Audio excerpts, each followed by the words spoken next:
are the spectacles. Come on, man. What was that all about? You look like Burnham. I thought, thank you. Slightly less dark eyebrows, but you had the glasses on. I do wear them sometimes. Do you? I've got bad eyes. I'm getting old. That's the problem. I'm getting old. To me. But no, I do wear them sometimes. Great to have you here. There's so much I want to talk to you about. Lots and lots of questions already. But one thing from earlier that somebody, it just came to me.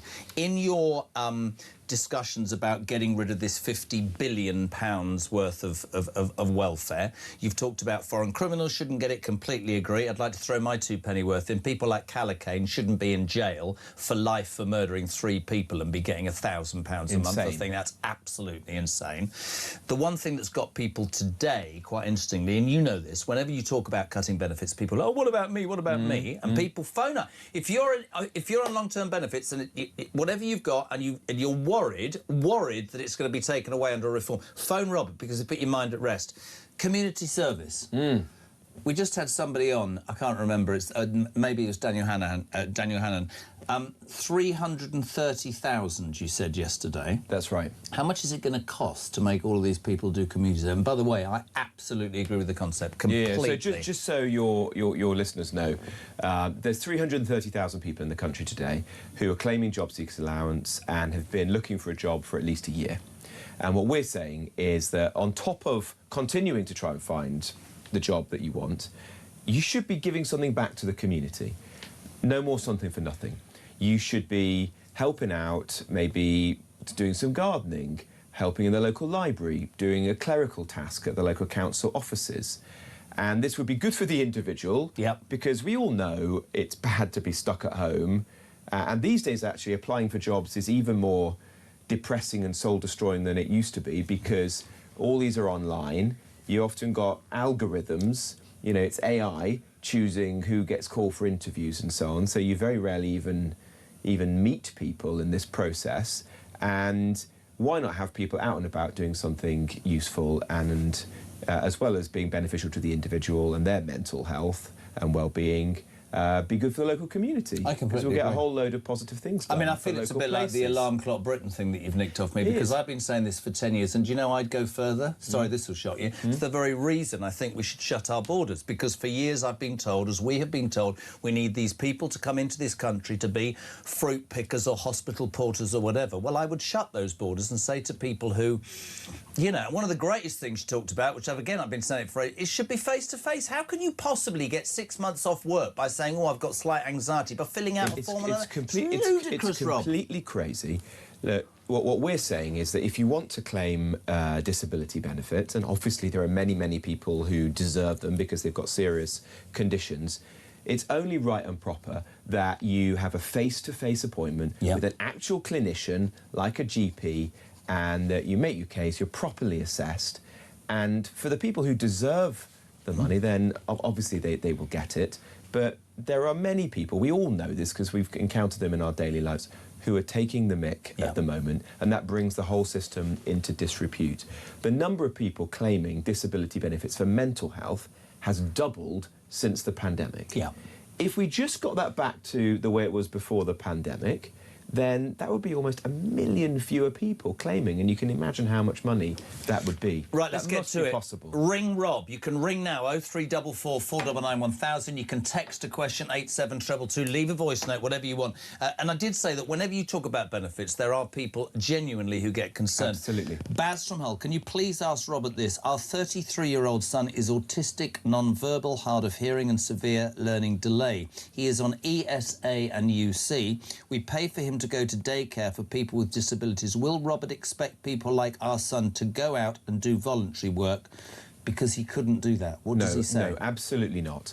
We are going to protect, and you have my word, we're going to protect everyone, whether that's children or adults, who really need disability benefit. And there are many people, of course, in the country. And it's the thing is, I look at it in this way. There's a social contract in this country whereby we as a society, because we want to be you know, a good society, look after those people who really need it. But it's being broken at the moment because there are some people who are taking advantage, and that's financially unsustainable. It's literally going to bankrupt the country. You know, we're spending almost as much in interest payments on our debts now as we do on education and defence combined. But it's also morally wrong because there are people whose lives are being wasted, not this gentleman's child. So you can say to people who are genuinely concerned that this I know this face-to-face system is designed merely to root out the feckless who are taking advantage. Absolutely. Look, of the people who are on PIP, you know, we're not getting rid of PIP, we're reforming PIP, and there's a lot of people on that today, but we're saying that the people who have these low-level mental health conditions, they will need to be reassessed. I think that's right, and some of them will obviously continue to receive them, but many will not. We just want to get the world back to the way it was before COVID. In fact, we're giving extra security to other people because we're saying that instead of having your claims reassessed on a 3-year rolling basis, for those people with the most serious disabilities, physical disabilities, for example, they will actually have a 3-year period of security when they don't need to be reassessed. Before then, a new system will come into place. There's so many people that want to be on this morning, and I know that's why you wanted to come in. So let's get Boston, Lincolnshire, Vincent. I'm a long-term supporter of Richard, Robert and reform. Everything they say is like they speak my thoughts. Robert and Richard is my MP. However, I'm concerned about this policy of banning all foreign-born people from benefits. It seems unfair. My wife is Lithuanian, and as a result, I have Lithuanian friends. They work in boring jobs for low money. They will pay NI towards their pensions. If people come here and work and have settled status, they should be treated more fairly. If they come here to sponge, give them nothing. Am I missing Vincent's point? That's what you're saying, isn't it? Well, what we're saying is that the precondition to getting most benefits is that you're a British citizen. And look, I just think that's a fundamental issue of fairness. It can't be right today that we're spending over £20 billion in benefits to people who aren't Brits. Imagine what we could do with that amount of money. You know, that would be transformative for the NHS, for schools, filling the potholes in the roads, the things that people up in Lincolnshire But care he about. says the reason I don't understand is he says his wife is working. My own wife is Lithuanian. As a result, they work in boring jobs for low money. They still pay NI towards their pensions. If people... Well, that's the point. There are some elements of the benefit system that are clearly contributory. Right. And the pension system is the most obvious example. What we've said is, for pensions, then we will, of course, pay those out to people, even if they're not British citizens, because in order to get a pension, you have to have contributed. You don't just rock up in the country on day one and then start to get a pension. You have to have contributed, paid in. You know, we all remember the stamp system that's obviously gone now, but that's still the basis, broadly speaking, of the state pension. So where there's a contributory element, then yes, but for the other things, no. And I think that's right. I mean, look at council housing, for example. It shouldn't be when there's such a chronic lack of council houses across the country that they're going to people who aren't British citizens. I think that we've with been anything... very clear on that. They're only going to go to Brits, and the non-Brits will have to vacate them. I do think that with policies from any particular party... I mean, I was talking about this earlier, about how I want conviction politicians back who aren't actually afraid to say things that might upset a few people, but it's their belief. And there will be people who find this unpalatable, but it is important to give the listeners the... There's loads of people... And look, that's an important point, Jeremy, because a couple of people I've read, you know, there's like this columnist, Fraser Nelson, who writes for The Times. He's saying, well, reform shouldn't be pursuing welfare reform because some of the people who vote for us are on benefits. Well, firstly, I think that it's a mistaken belief that people who vote for reform don't care about this issue. Of course they do. You know, they're often the most frustrated by it because they're on lower incomes. But people have to have it explained to them. That's the point, and they see that people are taking the mick. But you want politicians who are going to take on challenging issues, who are going to make arguments, who are going to try and win arguments, persuade the country that big change is necessary. Got to go to the or phones. else we just keep stagnating. Completely agree. Hereford, Chris, you're through to Robert Jenrick. Good morning, mate. Good morning, how are you? Good morning, both. How are you? Very good. All yours. Go. Basically, I listened to Robert's speech yesterday, and I was quite impressed with most of what he said. But I'm a bit worried at the moment. I do claim PIP, and basically, I have a hidden disability, so you would know I've got a disability. I've got basically I'm very clumsy and I got dyspraxia, and I'm a very slow learner and stuff like that. Will it affect my benefits? I've been on benefits for the last 8 years, and I'm just slightly worried about people like me. Ask you a quick question before I pass you to Rob, Chris. Dyspraxia, yes. Social mobility, completely get all of that. Is there, don't get me wrong, is there a desire to do work in whatever guise in your mind, or have you accepted that you're going to be on benefits? Well, yeah, because the disability I've since I had was a child. Basically, I've only just started claiming benefits because my poor mum died about 10 years ago, and they looked after me. And when they died, I was on my own. So my brother took me to the doctors to find out what was basically I had a disability, and they actually found out that I did have one. Have you ever worked, pal?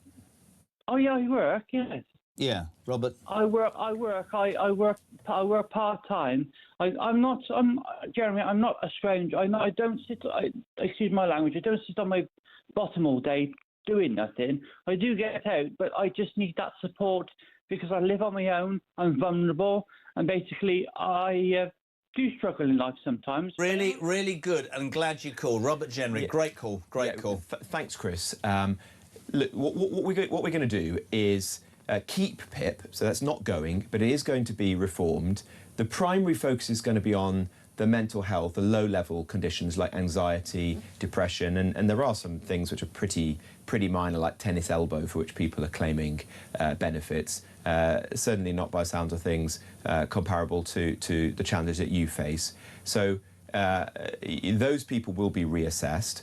I don't know for certain whether you'd be reassessed or not. It wouldn't ultimately be the decision of a politician like me. It would be for a trained clinician, an expert in their field, like a GP, to do that for the government. But look, what I can assure you is people like yourself who've got real challenges, of course, genuine challenges, we want to support you. And the purpose of doing these reforms is to ensure that it's sustainable. So and can I also jump in, Chris? The reason I asked you if you work is you've patently got issues from childhood.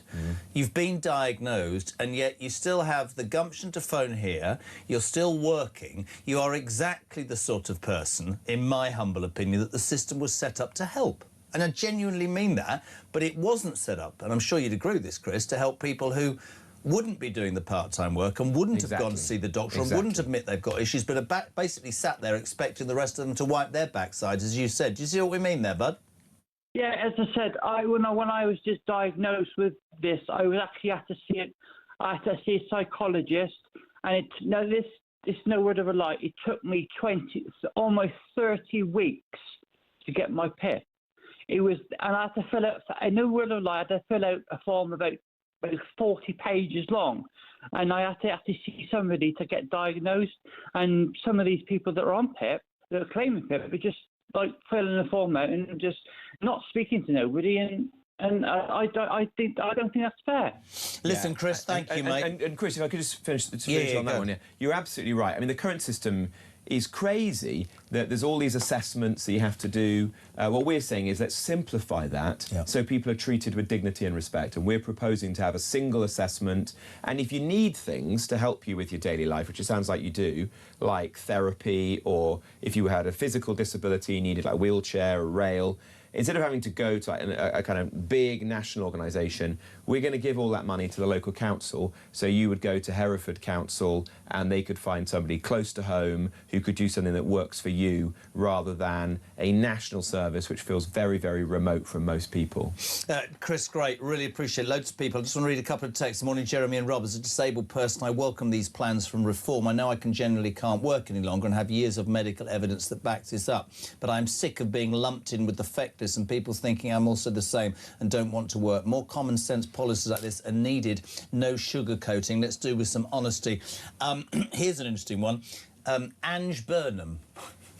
No relation. No relation. Also Andy and Commentary, both asking the same question. Rob, I've never understood why benefit claimants don't pay income tax. Every other form of income is taxed. Why can someone get thousands of benefits and no tax? If you earn it for working, you do pay tax. Yeah, a lot of people have raised this with me, actually, since I took on this this role at Reform, and it's certainly something that I'm interested in. I mean, the argument against it is you just get into a kind of pointless circular economy where the Treasury is handing out some cash and then is taking some of it back in tax. But it does seem mental that there could be somebody, because you do get these cases of households getting like 70 grand in benefits if you add everything up, which I think is completely wrong anyway. I personally don't think that anyone should be getting more benefits than, you know, the average person who's working. That was supposed to be the point of the benefit cap that the last government brought in, but which doesn't seem to be working properly. But there is the argument, well, if you're getting all that cash in, pay some tax on it.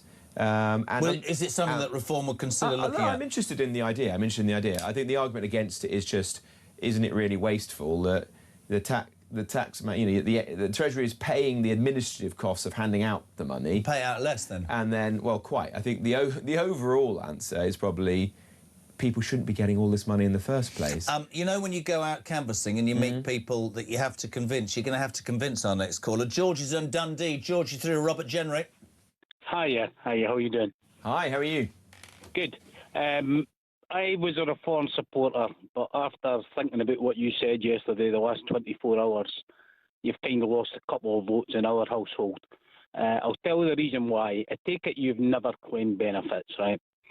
We have been through, my wife claims the equivalent of PIP in Scotland, and she's been through hell 3 times trying to reclaim it. Part of the problem was your Conservative government last time who tried to reform these benefits. People fall through the net, and every politician I hear just says the people who will need help will receive help. Bull. Absolute and utter bull, because you don't know enough about the system and how it works. Tens of thousands are then cut off and have to reclaim. It is an absolute farcical system. So I'm sorry, I'm not prepared to take that risk for my wife. So you will not be getting my vote. Robert? Well, if I can give you some reassurance, what we're proposing is to keep the current system of PIP. So your wife shouldn't be losing that, but we are going to reform it so that we get those people who frankly shouldn't be on it tennis elbow. Back off it and back into the workplace, which does not, I mean, I don't want to pry into your wife's condition unless you want to share it with us, but it does not sound as if she's one of those people who's taking advantage by any George, you would accept that people are taking advantage, wouldn't you? I would say not as many as they think under the current rules. What they should do is have set illnesses. Hold on 1 second. Are you telling me that there are 2 million people? See, this is where this is just my opinion, mate, and I respect you ringing, because that's the whole point of a democracy. The system was set up to help people like your wife. It was not set up, mate, to give people with tennis elbow the ability to sit on their arse and do nothing, or have 6 months off because they've gone online on a computer and ticked a box and they've got anxiety. And it strikes me, whatever the political party, I've done this with the Tories, I've done it with Reform, I've done it with the Liberal Democrats, whenever anybody talks about, truthful answer as a man here, right, changing the system, the genuine, which is what I said 25 minutes ago, the genuine claimants get really fearful and they think, oh my God, it's going to be taken away. But what you don't say to yourself is, there are hundreds of thousands of people milking this system that are making it more difficult for your wife to get the money that all the people know she should get, pal. Well, that's where you're completely wrong. And again, you have no experience of this. You don't know if my wife's a malingerer or not. You've no idea. I've not said what she's had, right? Secondly, the people that are claiming for mental health are doing so under the current rules. What any political party should do, instead of this, can you get out your bed on a Tuesday? Can you lift your arm above head height on a Wednesday? You get it. It should be set illnesses. If you're an amputee, you get it. If you're blind, you get it. If you've got motor neuron disease, you get it. It's simple. Robert? Well, look, I just say that this is not, by and large, about physical disabilities at all. It is about these cases of relatively mild conditions. And I'll give you a few stats. At the moment, 214 people are signing on for disability benefits every single day for mild anxiety. I just don't think that's right. And I don't think it's right for those individuals either, because I'm sure in most cases, sitting at home, you know, watching telly, doom scrolling on your phone is much worse for somebody who has mild anxiety. But I think we also have to being out and about, getting a proper job. I agree, company, but I have to having say, routine. we have to the second acknowledge. point, Can I just say this? I just say, Jeremy, the other thing is, the numbers are going up at a crazy degree. Yep. You know, there are double the number of people claiming for mental health than there were before COVID. If you look at children, the number of children or their families claiming disability benefits has doubled in 10 years. Our kids are not twice as sick as they were 10 years ago. This isn't just about the money. It's not bean counting. It's a kind of moral failure for the country that we're writing off so many people's lives, saying that they're unwell. It cannot be that we can continue like this. We put you on. We appreciate your opinion, George. Thank you. Quickly, Chris from St Anne's. I want to read this morning. Rob, I'm a reform supporter. Totally agree with everything the party is wanting to do if you get in power. Though I would like to ask you, are you not concerned that you will lose votes because spongers don't want to be taken off PIP and civil servants don't want to lose their cushy jobs, says Chris from St Anne's. Good question. Well, look, if you never take on difficult issues, then you don't do anything at all. To me, the point of reform is about really fixing the country. If you want the status quo, which to my mind is just decline, everything gets worse and worse and worse, then, you know, that's the Reform Party is not for you.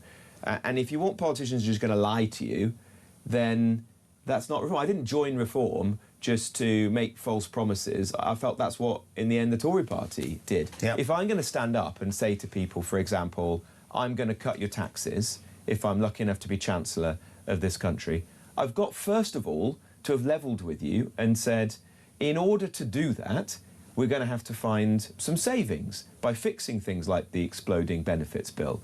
And it's that level of honesty that I think you should expect from your politicians, and that's what reform has to be. We can't just be like the same old, same old. We've got to take on the big challenges facing this country. And also, I do think there's a suggestion primarily from kind of metropolitan journalists who say, oh, out in places like Newark or Clacton or Boston, there's all of these people who are like sponging off benefits, you know, who will never vote reform if you tackle welfare. Well, I'll tell you this, the people that I meet in my constituency are the most angry about the people who are shirking, because they're people who got up this morning, you know, 6 o'clock in the morning, got their kids to school, went to work at a distribution centre or a food factory in Newark, doing, frankly, a difficult job for which they don't earn enough money. Their bills are going through the roof, and when they're walking down the drive into their car, they see a Motability car next door to them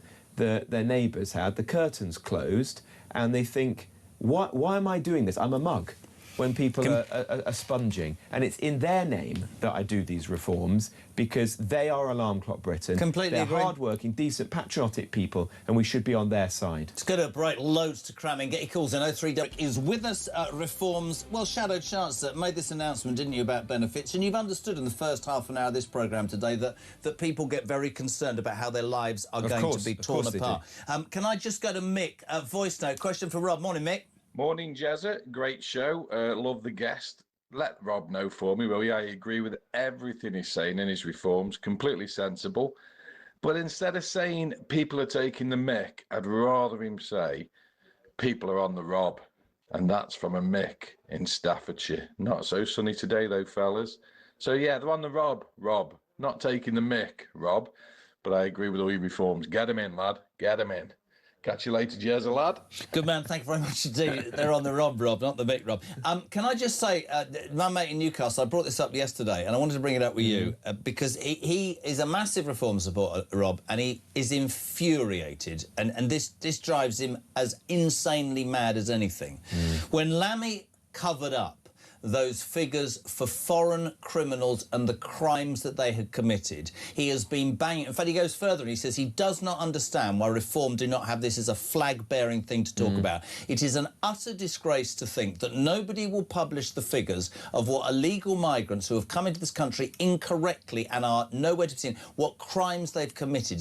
I mean, that must be something that Reform takes forward. Yes, look, let me be very clear. A Reform government will publish regular statistics of crimes committed in this country by nationality, visa status, asylum status, how you entered the country, and so that this is there for everyone to see. End this cover-up that has been going on for years and years and years, and then most importantly, act upon it.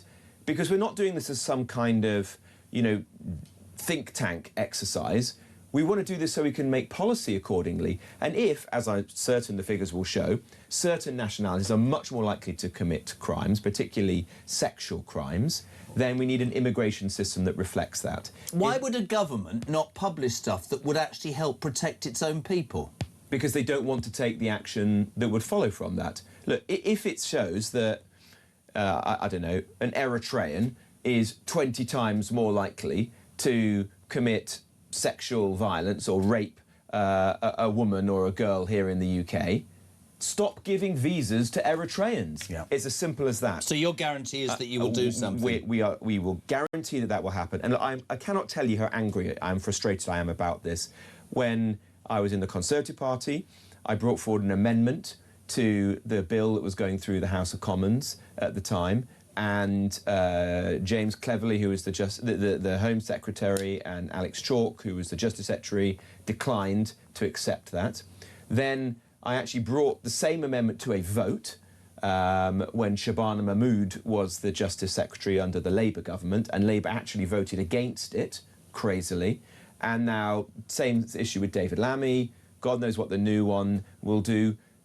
People just keep knocking this back time and time again. And then you get these lefties saying that we're quoting misleading statistics. You know, an Afghan is 25 times more likely to commit a crime than a Brit or whatever it is. Well, give us the actual statistics then. You know, allow daylight to, you know, to shine on this, and so people can have an honest debate. The other thing is, it will show that some nationalities are actually less likely to commit crime. The indicative data I've seen, you know, shows there are some people, I think Indian nationals in the UK, the data that I recently saw, were less likely to commit crime than Brits.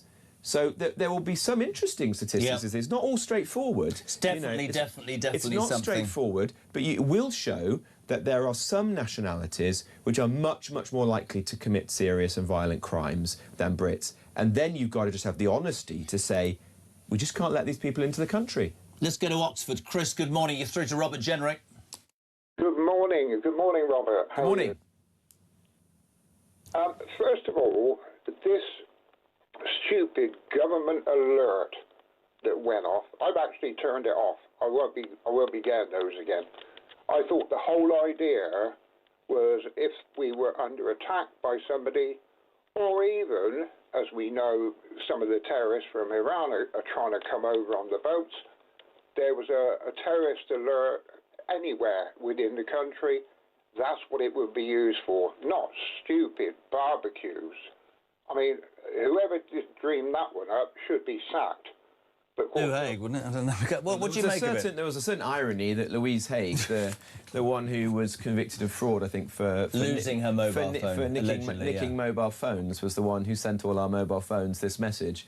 Look, as I understand it, the system was designed by the last government with a very high bar before you would trouble everyone, because if you cry wolf, then people will treat the system as a bit of a joke, and I'm not convinced that this met that bar. I wouldn't diminish what's happening, because look, people's homes have been destroyed in these fires, and I actually met up with my local firefighters on Saturday evening in Nottinghamshire, where there's been wildfires in the forests of North Nottinghamshire, around Sherwood Forest and Mansfield Way, and they've had a very, very tough summer, to be honest, and have seen a lot of incidents. So it is an important issue. I wouldn't diminish it, but I am not at all convinced that it warranted sending out this message to everyone.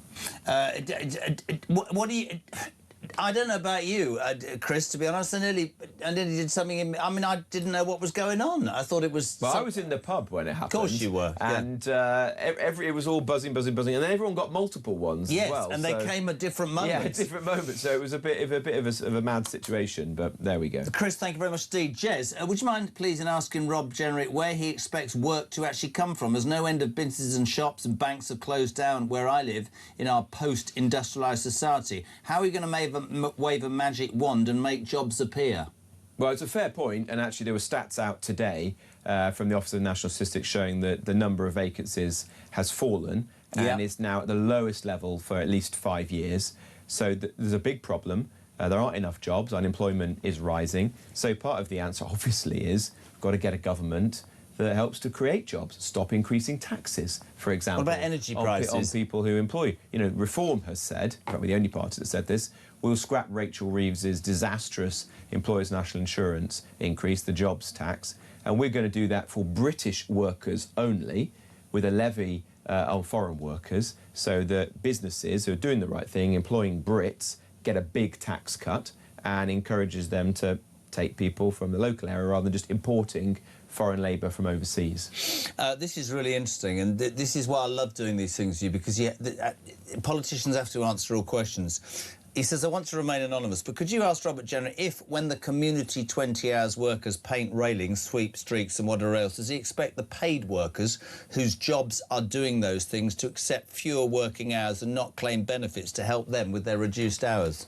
Well, it's a really, really good point. It is a good point. It's a good point. It is a good point. I mean, those people, obviously, their jobs will be protected, but they will have people to help them, you know, alongside them. And I've actually found it interesting in the debate in the last 24 hours that, you know, some people who are a bit snobby have said, oh, you can't ask people to, you know, pick up litter or to be bin men. You know, these are like demeaning things to do, like kind of as if it's sort of like a chain gang. There are hundreds of thousands of people who are employed doing these jobs on our behalf every day. And imagine all this hot weather, what it's been like being a bin man or doing these tough jobs. But do you know how I'd answer that? One of the things that rails me and causes people to get really offended when I say this, I hate the state of our country. I hate the rubbish, I hate the grime, I hate the way things aren't painted, I hate the way parks are overdone with weeds. I could send 330,000 people all over this country to improve the way it looks and the way it is. Swings, parks, I don't know about you, but it feels to me as if the public realm has declined massively in the last 10 or 20 years. I don't know if I'm looking back with rose-tinted spectacles, but, you know, the verges, pavements, parks, everything seems worse than it was, doesn't it? And if we could mobilise a kind of people's army of, you know, decent people who are just, you know, having a hard time because they're looking to find a job, getting out there and fixing all this stuff, it would not just be good for them, but the whole public realm would suddenly be massively improved. Completely agree. Let's go to Perry on mobility cars. Good morning, Perry. Morning, Jeremy. Can you ask Rob what's going to be happening with the mobility scheme? It drives me mad seeing all these people on mobility driving around in better cars than what I've got. I think it should be just, unless it's a properly adapted vehicle for a wheelchair user or someone that's permanently disabled, that's fine. But otherwise, it should just be a basic car. A basic car, and they should all be the same colour. It's really interesting, the mobility car issue, massive. It is. Look, the number of people... it was a well-meaning scheme. Yeah. But it's been contorted out of all, you know, proportion, and the people who set up the scheme would be like turning in their grave if they could see what it is today. Both the standard of some of the cars that you're able to get, you know, people have got like BMWs and so on, and I think like one of the main cars people get is a Mini Cooper, which, great. I mean, I don't know about you, but most people would love to have a Mini Cooper, wouldn't they? I remember my mum got a Mini Cooper, and it was like her pride and joy. You know, absolutely. She didn't have one of those. I completely agree. For a long time. So it's the standard of the cars. They should just be a normal basic car, and just the far too many people who are able to get them today, and that has to be massively reduced. Am I allowed to ask one question very quickly? Sam's frowning at me. Lots of people want to know what your government, your party would do about inheritance tax. It's a difficult one. If you had to draw up a list of the most hated taxes in the country, inheritance tax would be right up there. It's, you know, it's all of the polls show it's the kind of in the top 2 or 3 taxes that people don't like. Why? Well, it's obvious, isn't it? It's double taxation, and it's hitting people just at the hardest moment in your life where you've just lost your mum, your dad, your wife, whatever it might be. But as ever, you just got to decide, is it affordable to make a big step like that?